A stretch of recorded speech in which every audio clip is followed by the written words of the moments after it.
Tingin ng perang ng mic. Ayan. So, good morning po sa bawat isa sa mga sumusubaybay po sa AFJC Online Devotion. So, yun, good morning po. Alam ko po na ang lahat ay busy sa oras na to.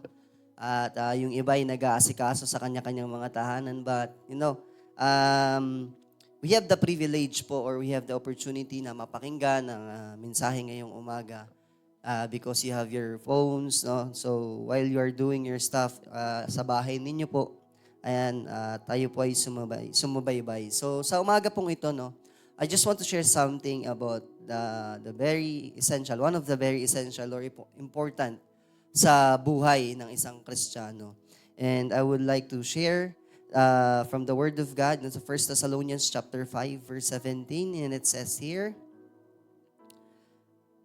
pray without ceasing or pray unceasingly. And then po, blessed be the reading of His Word. And kindly pray po muna. And Lord, we ask your presence this morning.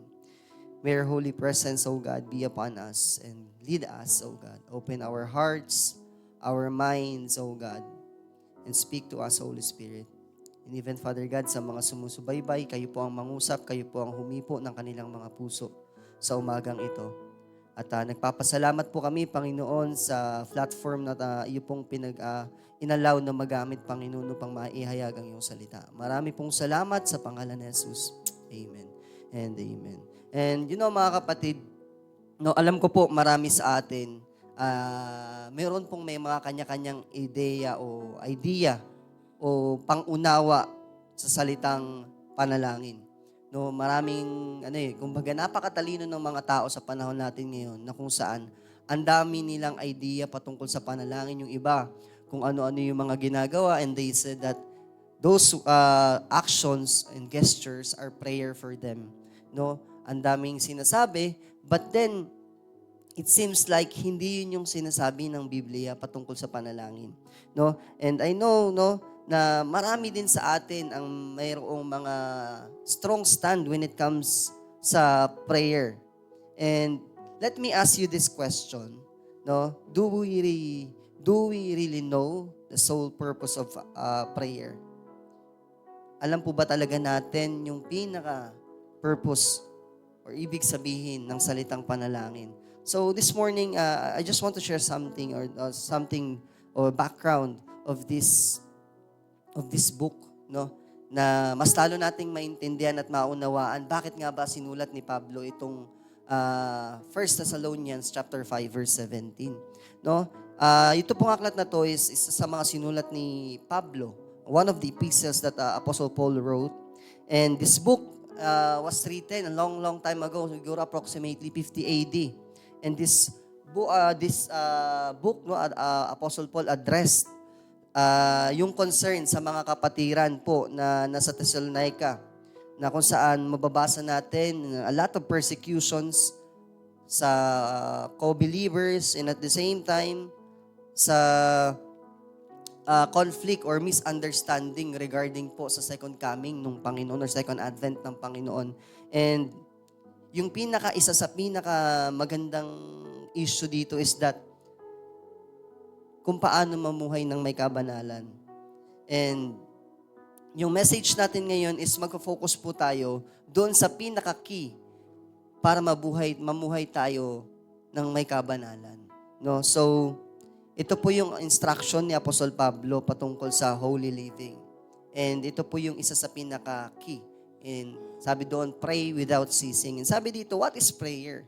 No, what is prayer? And basically, the word prayer or the meaning of the word prayer or pray is talking to God or communing with God. Now, many of us here having not here, but all around the world, no, having the misconception of the word prayer. No? Marami ding Kristiyano ngayon that yung idea nila sa prayer is their last resort. No, pag no choice na, kapag wala nang mapupuntahan, kapag wala na silang kayang gawin, tsaka sila mananalangin, tsaka sila magpe-pray. No? When they in trouble or they in the midst of needs and hardship, tsaka lang sila magpe-pray. Which is not the real concept of the prayer. And that kind of mindset or in that kind of concept, no, is invalidating yung totoong meaning o totoong halaga ng panalangin, no? Maybe those kind of reasoning has its point, but in some way, it is not the true concept or true purpose of prayer, no?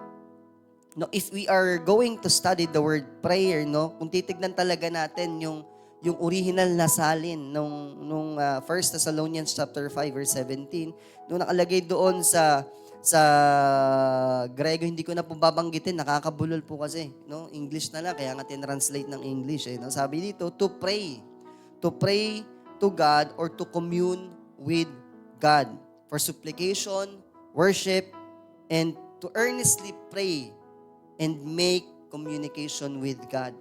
No? Prayer is the way for the believer of Jesus Christ to communicate his emotions, desire, and fellowship with God. Bilang isang Christian, ito lang po yung ating means of contact and means of communication para mailabas natin yung lahat ng emosyon natin sa Panginoon, lahat ng mga desires natin, and at the same time, makagkaroon tayo ng fellowship sa Panginoon. Kasi kung walang prayer, walang prayer na word, or wala yung prayer na itinuturo ng Biblia, then how can we commune with divine being, which is God? Paano tayo makakapag-communicate sa Panginoon? Wala namang cellphone number ang Panginoon. Wala namang TikTok account, no? Wala namang Instagram account. Walang kahit na anong social media platform ang Panginoon to communicate with. No? The only means that we have is that having prayer. The word prayer. The word pray. Yun lang yung meron tayo to communicate God. Doon lang natin mailalabas yung mga hinaing natin sa Panginoon. Doon lang natin mai-open kung ano yung nararamdaman natin, kung ano yung mga pinagdadaanan natin. Yun lang yung maaari nating mapaglabasan at magamit para sa Panginoon. No, yung emotion, desire, and especially yung fellowship. Fellowship natin sa Panginoon, kasama ang Panginoon. Sa papaanong paraan tayo makakapag-fellowship sa Panginoon kung hindi tayo nagpe-pray? Mas madalas pa natin ka-fellowship yung mga taong hindi naman nakakatulong o walang ambag sa buhay natin kaysa sa Panginoon na palagi tayong iniingatan. Palaging ibinibigay lahat ng ating pangangailangan. And mga kapatid, no, for us to maintain our relationship sa Panginoon, kasama ang Panginoon, we have to invite Him. We should be the first one na gagawa ng move or initiate a move to have that conversation. Because the Lord is always waiting sa atin na makipag-usap sa Kanya. Nag-aabang, naghihintay. No? The meaning of the word prayer, or to prayer, o yung sinabi dito sa Grego, no? Yung meaning niya is to make prayer. We should do always a first move because God is always waiting for us to make the first call. Actually, the Lord is always prompting us na tumawag sa Kanya. But then we refuse a lot of times. Oftentimes, we refuse to make the first call. And kung hindi mangyayari yung mga bagay na inaalaw ng Lord sa atin, baka hindi pa natin gawin yung bagay na yun. No? Because we have the wrong misconception, or misconcept dun sa word na prayer. When Apostle Paul was preaching and teaching about the 1 Thessalonians chapter 5 verse 17, he was pertaining about the regular or a lifestyle communing with God on a day-to-day basis.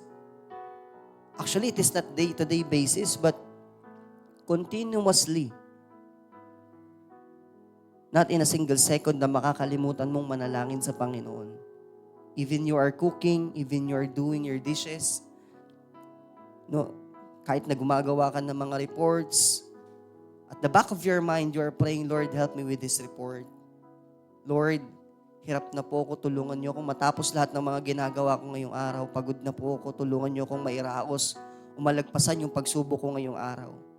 It is hard na gawin yung isang bagay sa isang araw na hindi mo kinakausap yung Panginoon dahil patang-pata ka, aminin man natin sa hindi.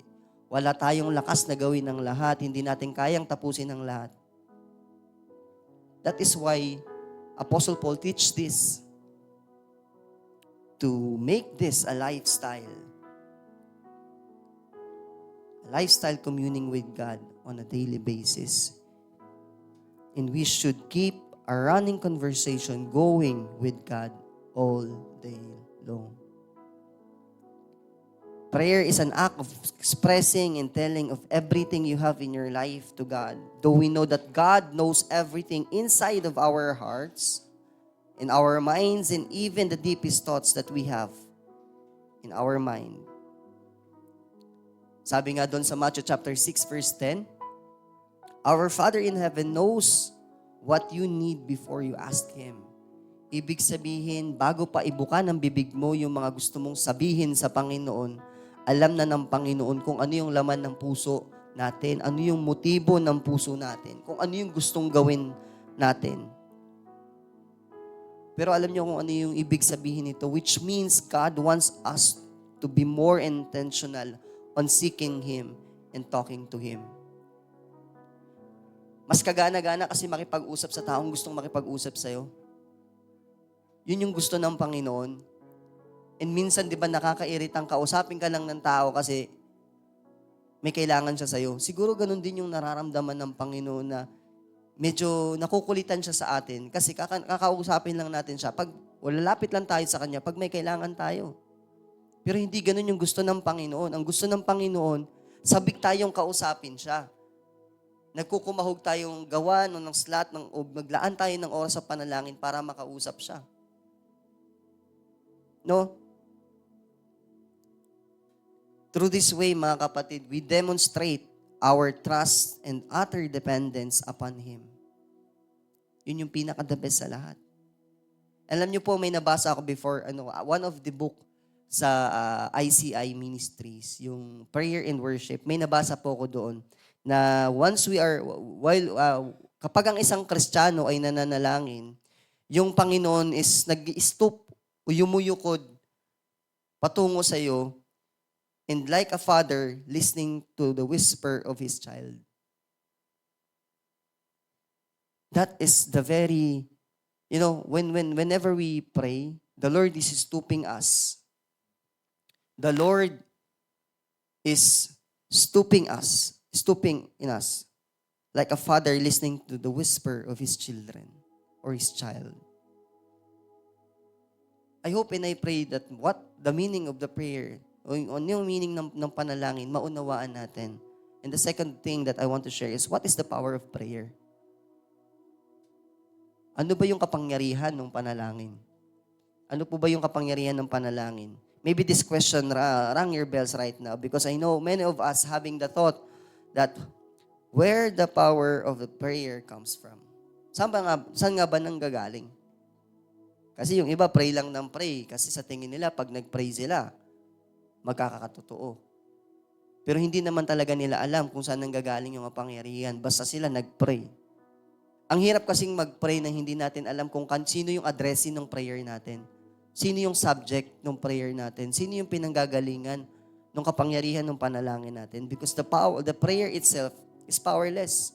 Not unless nandoon sa equation yung power source or source of power ng panalangin natin. And that is Jesus. And that is God.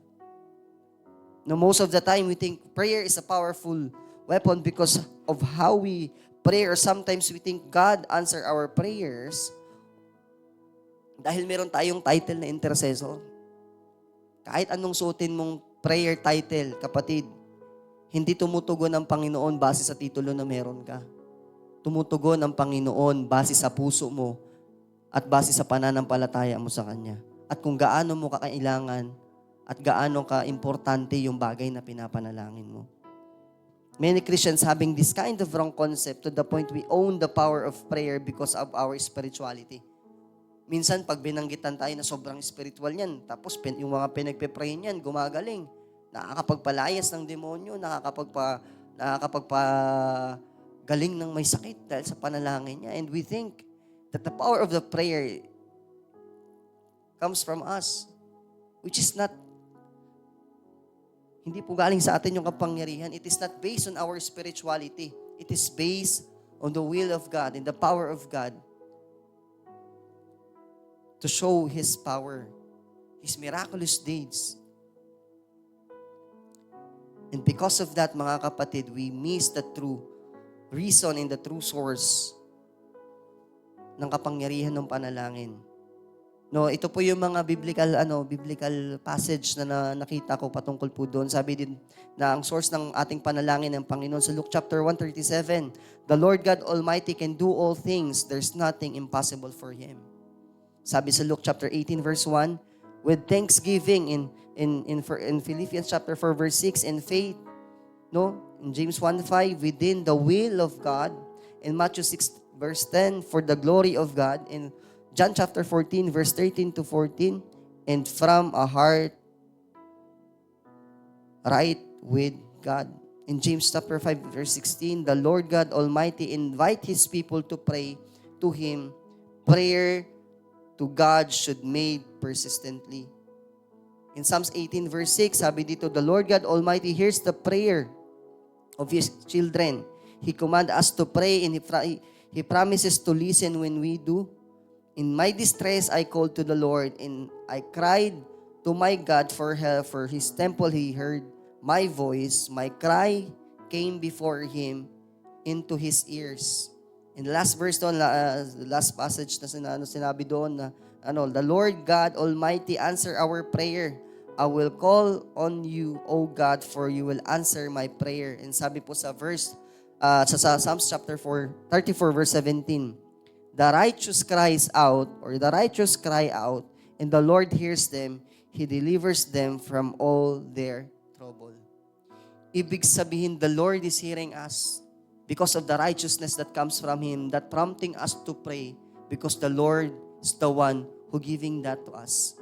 It all because of His power. It is all because of Him. Nakakapag-pray tayo dahil sa Panginoon, and the Lord is commanding us to pray. The Lord is the one who is pushing us to pray. And kalakip ng prayer na yon,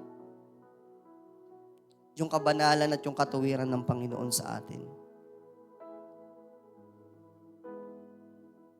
No? As far as I know, mga kapatid, many of us having the idea, the purpose of prayer, why we pray is that we are asking God for something. Pag-pray natin yan. Pag-pray natin to. Pag-pray natin to. No? Nagkakaroon tayo ng stereotyping when it comes sa word ng prayer. And based on what I've read, I think it came from the God question, kung hindi ako nagkakamali. May nabasa po ako doon na marami pong mga views sa mundo o kultura about sa panalangin. Even sa ating mga Kristiyano, minsan nagpe-pray tayo because we want to bargain something with God. Making demands of God. Only asking God for things. Iba ginagawa, therapeutic. Meditation, type of exercise na every morning magpe-pray daw siya, tapos nagme-meditate. Magkaiba ang yoga sa prayer. Bothering God, no? Minsan yung iba iniisip nila, parang binabother lang nila yung God. Tapos sinuubos na natin, sinasayang lang natin yung oras ng Panginoon. Yung iba naman, yung prayer daw, ginagawa nating control sa Panginoon. Tayo yung nagko-control sa Panginoon. And yung iba naman, ang thinking, a way to show off one's spirituality before others. That is not good. Lahat po ng mga nabanggit kanina, yun po yung pagkakaintindi sa panalangin.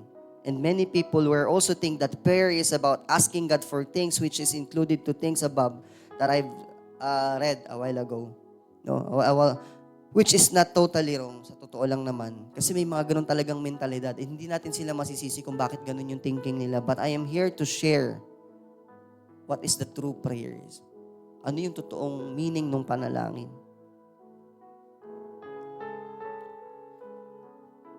In Gospel where we can read about sa panalangin ng Panginoon, John chapter 17:20 and Matthew chapter 26 verse 39. As we can see here, Jesus prays for Himself, for the others, and He prayed to commune with the Father. He not only prayer that only Father be glorified, but also pray for His disciples and for those who will believe in Him through their message. And as we pray, we should submit ourselves to the Father, what Jesus did, for it is an example for us to do. In other way, prayer is a way of strengthening our relationship with God.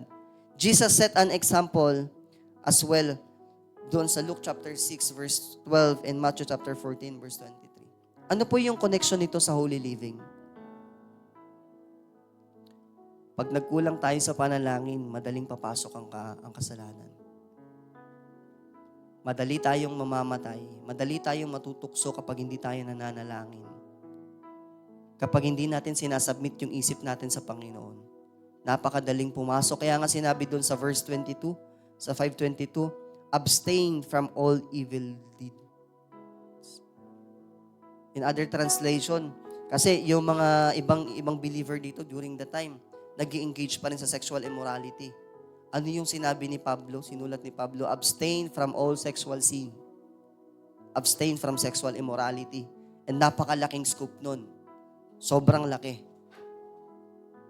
Ibig sabihin nun, if you are watching right now and still you are chained by those kind of act sa buhay mo, and this is the right time to start to pray and ask God to forgive us sa lahat ng mga bagay, because the only means that we have to commune with God is prayer. And as I end, mga kapatid, when Apostle Paul urged his Thessalonians, it seems like Apostle Paul was urging us to do it as well. In a right manner, in a right motive, in doing it according to its purpose. Not only to ask something for God, or not doing this for showing off of how spiritual we are. No? So, kagaya nga ng mga Thessalonians, sa Panginoon, we have the freedom to pray unceasingly. For by faith, Jesus Christ stands as our mediator. As our mediator to God. And by faith, God will answer our prayers according to His will and purpose. At kung ano yung mga bagay na makakatulong sa atin. Therefore, manalangin tayo ng walang pagtigil. Let us pray. Panginoon, marami pong salamat sa reminder mo sa amin. Na patuloy po kaming manalangin sa kabila ng aming mga pinagdadaanan sa aming mga buhay. And Lord, thank you for reminding us sa buhay ng mga taga sa Thessalonians na ginamit mo, Panginoon. At maraming salamat din, Panginoon, sa lingkod mo, sa Apostol Pablo, na sinulat ang mga bagay na ito na ngayon nababasa namin for us to be reminded. Lord, marami pong salamat for your word this morning that will encourage us and to help us na mas lalo kaming mag-pursue sa righteousness na ibinigay mo sa amin. Marami pong salamat, Lord, that despite of the things that we have, binibigyan mo kami ng lakas, ang banal na Espiritu upang samahan kami sa pananalangin. And Lord, I pray, Father God, ganun din sa mga nanonood ngayon online. Tulungan niyo rin po sila, Panginoon, at samahan niyo rin po sila, Panginoon. Sa kanilang buhay, panalangin na madiscover nila yung mga ginto sa panalangin, Panginoon. At walang iba kundi Ikaw. Ikaw na nagbibigay ng mga pangangailangan namin sa iyo na aming Panginoon, na mas lalo kaming magkaroon ng malalim na relasyon sa iyo. Always seek our heart, O God, and lead us to pray kung ano yung mga bagay na gusto mong ipanalangin namin. Marami pong salamat, Panginoon. Sa iyo po ang kapurihan at kadakilaan sa pangalan ni Jesus. Amen.